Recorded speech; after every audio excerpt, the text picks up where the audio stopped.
March Madness is one of the most exciting tournaments in America, and the 2023 NCAA tournament didn't make an exception. In the 67 total games played, some crazy buzzer beaters, upsets, and Cinderella runs occurred. So here's a full analysis of March Madness 2023. Before the first round of Madness, the NCAA tournament still has some preliminary money grab games. So in the first four, Corpus Christi and Fairleigh Dickinson moved on as 16 seeds, and Pittsburgh and ASU as 11 seeds. Anyway, let's get on with the madness.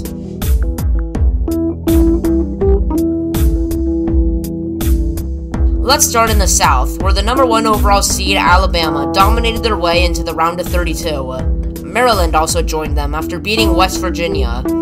Then things started getting interesting. Many people predicted Charleston to upset San Diego State in the 5-12 matchup. Charleston had a fast and gritty style of play, while the Aztecs, well, they relied on their bench all year long. But the ending resulted in San Diego State squeaking by with a win. However, the next game had very little upset expectations. Sure, Virginia was a weak 4 seed who basically scored 50 points per game, but there was still no chance they'd lose to an inferior team named Furman. And the 4 guards out there, along with Cedric, are their best free throw shooters. Clark in a string check. He threw it away. Bean, Pegues.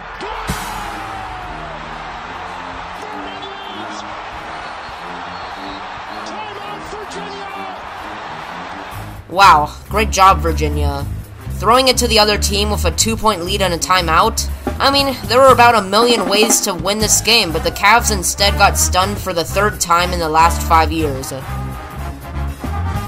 Anyway, Ryan Kalkbrenner led 6-seed Creighton over NC State, and Baylor steamrolled Santa Barbara.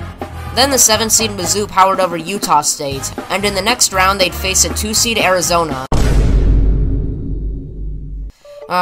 It seems like every year a 2 seed's gonna fall like this. Well, it seemed like the Wildcats were hot off of a Pac-12 title win, but then to lay a turd to a team like Princeton? I mean, Princeton's a smart school. The players probably had to postpone a test to even arrive in Sacramento. I'm a U of A fan myself, and this year's big upset wasn't Princeton's win. No, this was Arizona's loss. But anyway, with that upset, Princeton will meet Mizzou in the round of 32. When a 15 seed beats a 2 seed, I mean, it's improbable, but look at Princeton. If a 3 seed or a 4 seed, heck, even a 5 seed gets knocked out, it goes viral. But if a 1 seed loses in round 1, it's practically impossible. But despite this tournament receiving its fair share of madness, when a team like Purdue loses to the 16 seed named Fairleigh Dickinson? Yeah, Fairleigh Dickinson, the man who's co-founder of a Fortune 500 company. That Fairleigh Dickinson? In the large scheme of things, this should never have happened. Purdue is one of the tallest teams in the country, FDU the shortest. Purdue's top of the Big Ten, FDU middle of the Northeast. FDU had triple the amount of losses Purdue had while playing teams like Central Connecticut every week. Just much easier competition. FDU's best player probably couldn't even make the Boilers practice squad. And when these two teams with entirely different skill levels faced off, this cakewalk turned into a close game, and FDU played with more grit and better shooting against the top seed in the East. Also, 7'4" Zach Edey was somehow maintained defensively late in the game when Purdue needed a bucket. In the end, the Knights pulled off the David vs. Goliath shocker, 63-58. For FDU, it's the biggest upset in March Madness, but for Purdue, it's one of the most embarrassing meltdowns in tournament history. Yes, I know Virginia lost as a 1 seed in 2018, but at least they made up for it by winning the title next year. Last time I checked though, Zach Edey's going to the NBA and all the other starters are a bunch of nobodies. Great job, Purdue. Anyway, another crazy finish happened in the next game.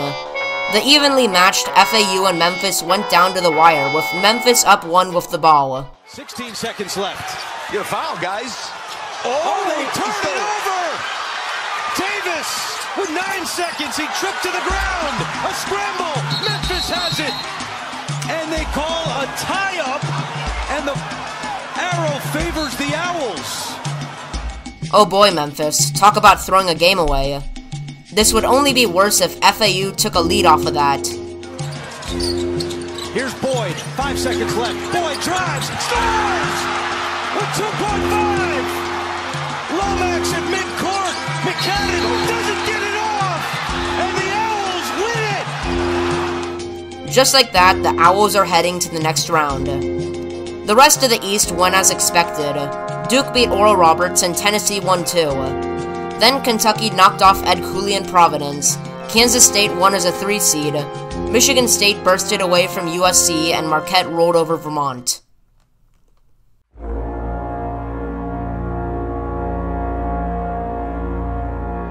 A couple weeks ago, Houston looked unstoppable. With the nation's best defense, and a pretty good offense too, the Cougars were looking to be tournament favorites. But then, yeah, Marcus Sasser is out. Sasser was Houston's best player, but he had to watch his team on the bench. Their first round game against Northern Kentucky was pretty sloppy, although they still came out with the win. The 1 seed will have to face Auburn. Later on, Miami made a late burst to beat Drake. Indiana also took care of business against Kent State, a popular upset pick. After that, Iowa State was held to 23% shooting in their loss to Pittsburgh. The Panthers would have to face Xavier. Xavier had turned into an entirely different team ever since Sean Miller took their coaching job. The 3 seed confidently faced Kennesaw State, but got to a slow start early in the game. Down by double digits, Jerome Hunter led Xavier to a late burst to take the lead. Purdue with 8, with 7, turns the corner, blocked by Nunji, rebound foot forward, leaks out to Boom, and a foul with 1.6. Up next is Texas A&M and Penn State. Both teams were on a hot streak to end the season, but only the Nittany Lions could make it out alive. And finally, to end the Midwest, Texas smoked our favorite toothbrush brand Colgate by 20. Finally, let's speed through the West, where Kansas cruised to a victory over Howard, 8 seed Arkansas defeated Illinois, St. Mary's survived VCU, and UConn dominated too. After that, ASU off of a blowout win in the first 4 were leading the TCU Horned Frogs late in the game. But soon, TCU came back down double digits and took a 3-point lead. It's the touch. Shot clock's not in play. Horn pulls for the tie. Wow! Screen with Coles. There's the double team. They get it out of his hands. Coles inside. Desperation. He's hard. It's Jacoby Coles, the TCU hero. TCU barely made it out alive in this one, and they'll have to face a red-hot Gonzaga. Northwestern, a school usually bottom of the Big Ten, won their second-ever tournament game over Boise State, and they will have to face a dominant UCLA. That will end the first round of madness. 36 games done, 31 more to go. First off, 1 seed Alabama took care of business over Maryland. Then San Diego State blew out the 13 seed Furman, and 6 seed Creighton did the same to upset Baylor. And, oh boy, what's going on? Well, many, including myself, thought Princeton was just a one-hit wonder kind of team. A big win over Arizona and back to studying the next day. But in their game against Mizzou, they didn't just win, but Princeton blew them out. Missouri was out-rebounded, outscored, and embarrassed in this beatdown, and the Tiger team reaching the Sweet 16 will be Princeton. But unfortunately for Fairleigh Dickinson, the clock struck midnight and their Cinderella run is over. This next matchup between Duke and Tennessee was considered by many as a coin flip game. Both teams had been respective schools in tough conferences, but without Coach K, Duke doesn't seem like the unstoppable team we used to know them as. Tennessee physically overpowered the Blue Devils, knocking them out in the round of 32. After that, Kansas State faced Kentucky. Back at the start of the season, Kansas State was projected to be the worst team in their conference. But next thing you know, they're a 3 seed in the East, with statement wins over Kansas, Texas, and Baylor. But it seems like their road might end here. Well, despite an impressive game by Sheboy, Kansas State actually came out on top. This was thanks to a clutch 27-point performance by the 5'8" point guard Marquise Noel. An overall good game, and the Wildcats are still dancing. This next game featured the best remaining school in the East, Marquette, and Michigan State. Ever since Purdue got knocked off, Marquette became favorites to reach the Final Four. Bruh. Well, another upset will end the East. Auburn gave Houston a bit of a scare, but an explosive second half gave the Cougars the win. This was the same case for the next game, but Miami came out on top. Then, two double-digit seeds, Penn State and Pittsburgh, were both knocked off by superior teams. And just like last year, the defending champs are knocked off early. This game between Kansas and Arkansas looked about over when Kansas was up by 12 in the second half. For a mediocre SEC team like Arkansas to come back against one of the most talented teams in the league, well, it was unlikely, but an 11-0 run gave the Razorbacks the lead and soon the win. Another shocker, and the 1 seed goes down. Arkansas will face the 4-seed UConn, who dominated St. Mary's.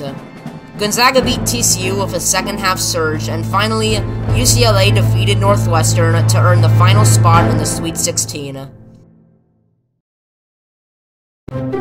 By this point in the tournament, fans have already experienced some crazy stuff. Buzzer beaters, upsets, and a lot of history. But with half of the 1 seeds and 2 seeds already knocked out, it seems like we're gonna have a straightforward ending. America expects number 1 seeds Houston and Alabama to meet up in the finals, so let's hope they don't get bounced here in the Sweet 16. Yeah, about that. But anyway, Bama had to face a 5-seed San Diego State. At first, they got to a slow start, with only 23 points at the half. But the Crimson Tide would soon take a 9-point lead to seemingly end it for the Aztecs. Score at 13 points per game. He does not have a point tonight. Jumper, Trammell, bullseye. To San Diego State. He's the high score and a steal. Darion Trammell will coast in for the layup. We'll go back to the same set here. High screen. Trammell, yes sir, a 3. And it was Mensah, the second man through. Whoa, almost traveled. Parrish, kick out, Seiko, got a 3. A second-half surge sent the Aztecs to their first ever Elite 8 in school history. Of course, congratulations are in order for San Diego State, who played the better overall game. But with a historic win comes a heartbreaking loss. And, you know, Alabama wasn't just a 1 seed. They were the number 1 overall seed in the tournament. But anyway, the 5 seed out of the Mountain West will be moving on. Now, in these next couple games, we have 2 of the weakest teams remaining in March. First up is the 15 seed Princeton, who have been impressive during their run to the Sweet 16, but sadly, their road ended there. The other weak school is a 9 seed Florida Atlantic, who lucked their way over a 16 seed and a team who choked just to make it this far. But when the road finally seemed over for them, FAU upset the 4 seed Tennessee. This was thanks to an 18-2 surge in the second half to take a 7-point win. For Tennessee, who looked like a Final Four team just a week earlier, this ended up being a pretty bad self-destruct. Better luck next year. Anyway, after that, the Wildcats and Spartans faced off in an overtime thriller. Kansas State's point guard, Marquise Noel, was off of a dominant performance against Kentucky, but can he do the same with a bad ankle? Yup, he just hurt himself, and Kansas State's 9-point lead just dissolved in a second. Noel would enter the game again, but could he lead his team past Michigan State? Been a wild one. Great pass. Gasson puts the Wildcats in front. Noel drawing a lot of traffic. Bounce pass into Gasson, and he lays it in. Jerome Tang sets it up, going for the lob. Keontae Johnson. This game went into overtime, where Marquise Noel took advantage and sealed up the game. Tom Izzo and MSU played great, but Marquise Noel, with a historic 19-assist performance, ended up being too much in the end.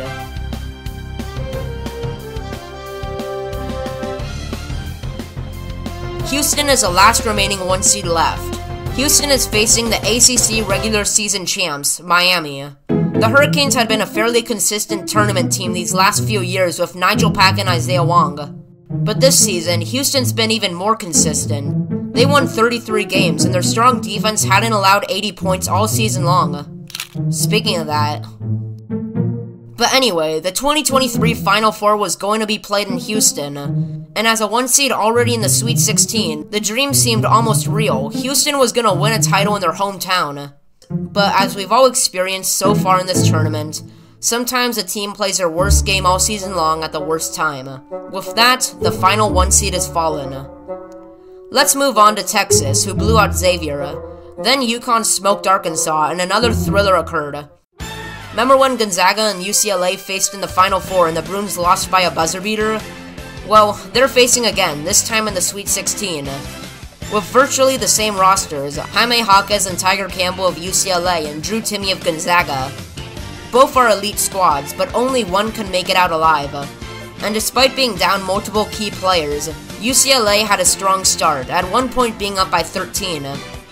But a whopping 10-minute field goal drought gave the Zags the lead and soon the almost guaranteed victory. Jaquez with the fake, driving on Smith. Got it, fouled, send him to the strike. Campbell, Jaquez, doubled inside, scoops it home! What a play by Jaquez! So their best defenders on the bench. Campbell, outside, Bailey for the lead. Got it! Got it! Got it! Gonzaga, what's going on? We know you're always known for choking, but to blow a lead like this? You basically had a 98% chance of victory with 2 minutes left. But even the madness in March sometimes gives mercy to unlucky teams. Mark Few has turned the Bulldogs into one of the most dominant teams these last few decades. But where has that gotten them?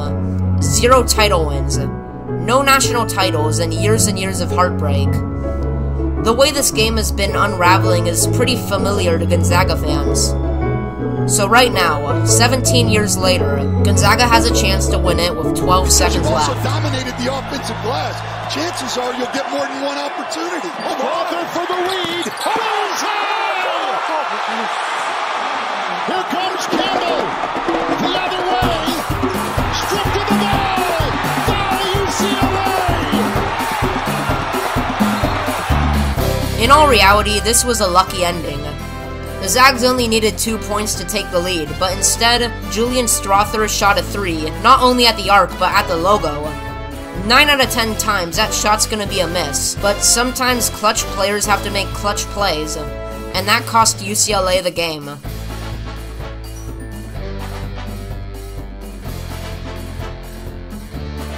The first spot in the Final Four will either be taken by the 5-seed Aztecs or the 6-seed Blue Jays. Creighton is known for their high-powered offense, and San Diego State their physical defense. However, this game did end up going in San Diego State's favor. It was low scoring, it was physical, and the Aztecs held a slight edge late. Want to try to get it in. Oh, look at this! Steal! Shireman! Tie game! San Diego State looking for the win. Butler, get it in. A rope, hands it to Trammell. 3 seconds, 2 seconds. Trammell drives. He's fouled. Darion Trammell will go to the free throw line. Well, San Diego State kinda got bailed out by the refs there. Sure, they should have easily won if they didn't make a stupid mistake on that inbound pass. But in my opinion, there should have never been a call on that play. It should have just been decided in overtime. Tough break for Creighton, and they are officially knocked out. For our second Elite Eight game, we have Florida Atlantic and Kansas State. To be completely honest, FAU has been flying under the radar this whole tournament. But now, it's weird to think that with just one more win, the Owls could be in the Final Four. Kansas State, on the other hand, have probably been the most televised team in March. Marquise Noel has been making history, as if he's not a foot shorter than the average NBA height. So at the beginning of this game, Wildcat fans were already taking out their champagne. This was a cakewalk, it was basically a home game versus a 9 seed. But then they put their drinks away. FAU was off to a hot start, and would control the first half with their guard play. At halftime, the Wildcats thought, if they could guard the 3 and hit some threes themselves, they'd for sure win. But even though they regulated the guard play, Kansas State forgot something else defensively. FAU's big man, Vlad Golden. Vlad was dominating the glass all game long, and would help the Owls out-rebound the Wildcats 44-22. They doubled their rebounds. So after some clutch free throws, Florida Atlantic prevailed 79-76 against the 3 seed in the East. And just like that, the same team expected to be bounced in the first round is now in the Final Four. Another low seed now in the Final Four is 5-seeded Miami. With just 10 minutes left, the Texas Longhorns were looking to win pretty comfortably. Momentum had been in their favor this whole game, but seemingly out of nowhere, Isaiah Wong and Jordan Miller made a rally. Kenny Get body control. Over Bishop. He wants it now. Again, he's short. And Pack broke early. He's up ahead. Hunter trying to defend. Far side down the 2. Snake dribble to get free. Nice hop. And put in with a foul. And For the Hurricanes, congrats on making your first ever Final Four. But for the Longhorns, well, you definitely choked that game away. Texas was the best remaining seed left. This was their best opportunity in the last 20 years to actually win something, but when it mattered most, they screwed the pooch. Next up is Gonzaga.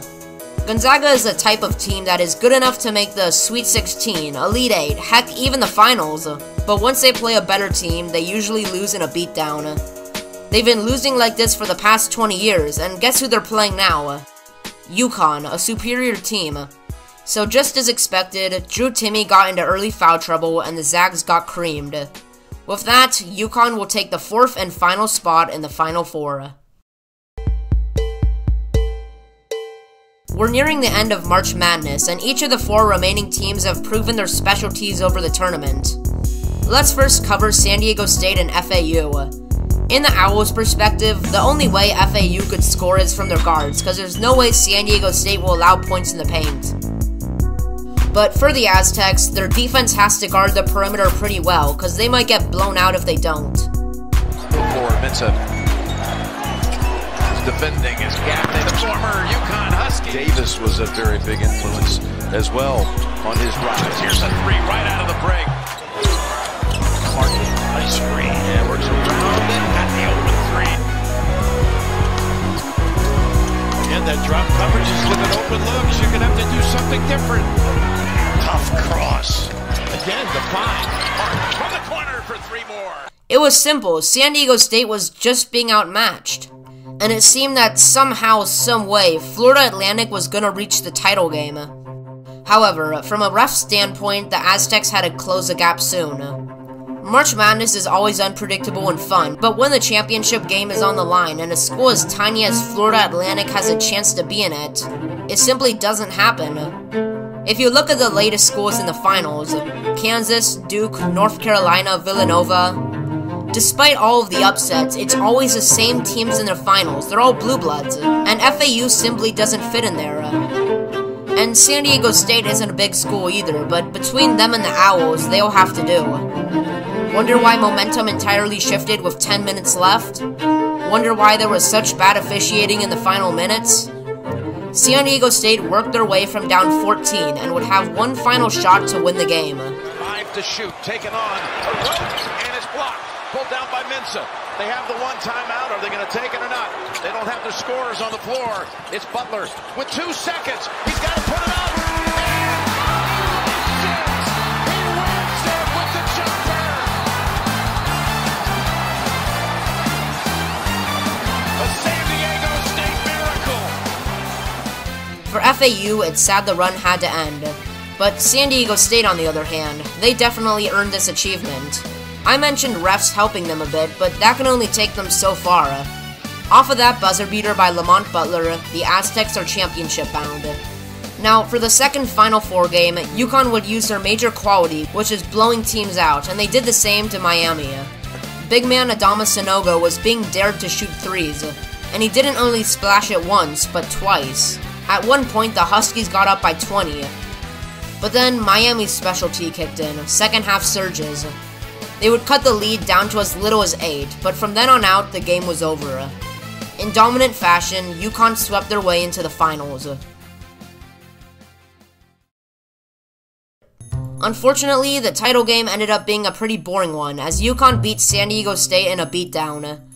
Both Sanogo and Newton recorded a double-double in their 76-59 win. This game really turned lopsided when the Aztecs failed to make a field goal for 11 minutes straight in the first half. UConn's defense aside, San Diego chose the wrong day to have long droughts and poor shooting. They at one point cut the lead to 5, but a quick answer by UConn proved to be the dagger. So as a 4 seed, the Huskies beat all 6 of their opponents by an average of 20 points to cruise to their 5th franchise national championship. In this tournament, Dan Hurley re-established UConn's dominance over the last 25 years, so you might as well call them a blue blood now. Anyway, the 2023 NCAA tournament will live up as one of the craziest tournaments of all time. However, there have been some tournaments that held even more madness than this year. If you want to see those, check out the entire history of March Madness.